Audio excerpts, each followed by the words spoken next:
Hello guys, sa video na ito ituturo ko kung paano i-hide ang iyong My Day or stories sa inyong mga piling friends para hindi nila makita ang mga story na ipopost mo.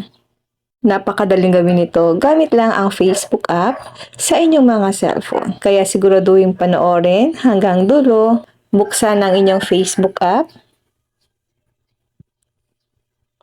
at tiyaking nakalagin ang account na gusto nyong ayusin.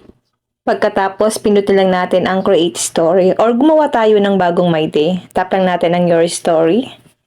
Bago kayo mag-post ng larawan o video, hanapin at pindutin ang settings o gear icon sa taas ng screen. So bago tayo dito guys, pumili ng ating photos or videos na ipopost sa ating My Day or Stories, itap muna natin itong settings icon sa taas.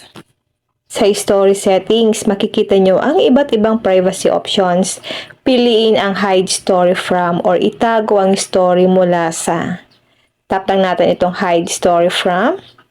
Change story privacy. Tap natin ang save. Tap ulit natin ang hide story from. Lalabas ngayon ang mga listahan ng inyong mga friends. I-check o piliin ang mga kaibigan na ayaw nyong makakita ng inyong My Day or Story. So, piliin lang natin dito guys yung friend natin na ayaw mong makita ang inyong My Day or Story. So, halimbawa guys ito. Lagyan po natin ng check yung checkbox.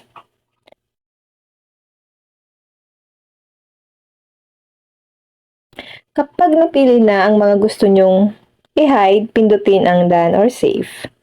Back lang natin. Back lang natin.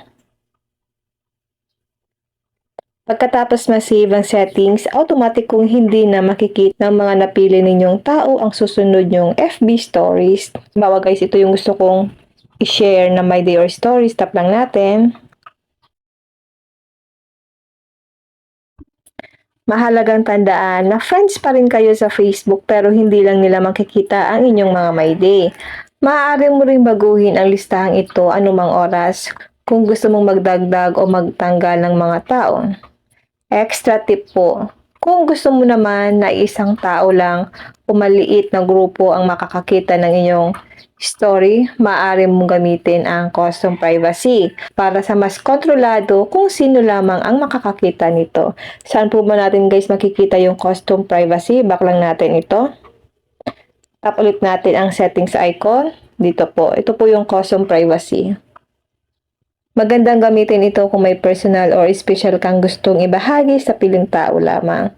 Para po mag-post ng My Day or Stories, piliin lang natin yung picture na gusto mong i-share na may mga naka-hide na tao. Lang natin ito. Tap share. At ganun lang kadali kung paano i-hide ang My Day or Stories sa iba mong friends sa Facebook. Kung nakatulong ang video na ito, huwag kalimutang i-like, share at subscribe para sa mas marami pang Facebook at cellphone tutorials. Maraming salamat po sa panonood. Magkita-kita tayo sa susunod na video.